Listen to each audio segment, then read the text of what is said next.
I want to discuss with you these three things that I think is quite important for us to have a fulfilled life. So just to share a quick story, if I think about a decade ago, I was at a point in my life where I felt very unfulfilled. And I think I would describe it as being very dissatisfied, discontent, maybe being very insignificant. And I also felt that I had this potential, but I wasn't living that potential. I wasn't even using a fraction of it. So I think when, if someone else would have looked into my life, they would have, maybe asked me the question, I don't see any real reason you would, or you need to be unfulfilled. But I think what we do is we have this like mental like checklists in our mind that we think if we check all those boxes, it's going to lead to happiness or fulfillment or being satisfied. But I think it's really none of those. I think also maybe society puts these almost like pressures on us to do all of these things. And then we like think in our minds, maybe, this is the thing that's going to give me fulfillment. So this really leads me then to why are we then unfulfilled? And if I think back at that time, I really can recognize like three things that was present. Wasn't really serving me. And I think I was in that space of like being very self-focused. It was all about me, about, satisfying my needs and wants. Also, I think I was looking for external things to like fill this internal gap that I have.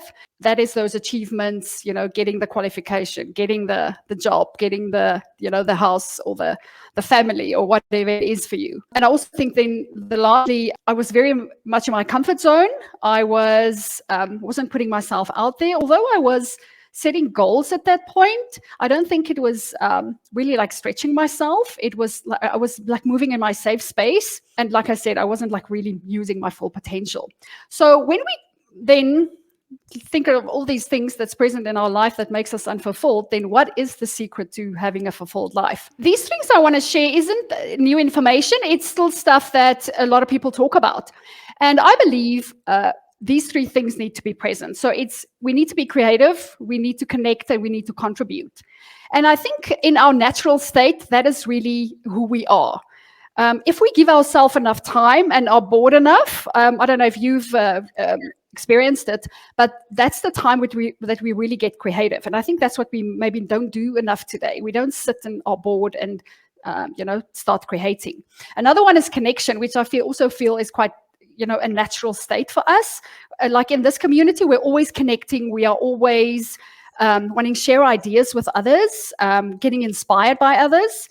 And then lastly, to contribute. And this is obviously also what this community is all about, is, we all want to impact the world. We want to, you guys want to impact your industry and make it a good industry for other people to also join this industry.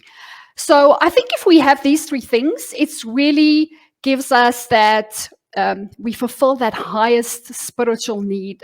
Tony Robbins talks about it a lot. And that spiritual need is for growth and contribution. So if we keep creating, connecting, and contributing, serving others, then we're also really, fulfilling that spiritual need that we have. So I hope this was helpful today. So three things that needs to be present in our life. And maybe if you feel you're at a point where you are a little bit dissatisfied, discontent, maybe not as fulfilled as you want to be, maybe these three things is, again, just a starting point to go and look at what is there in your life that you feel you might want to change. So it's creating, connecting, and contribution. Thank you.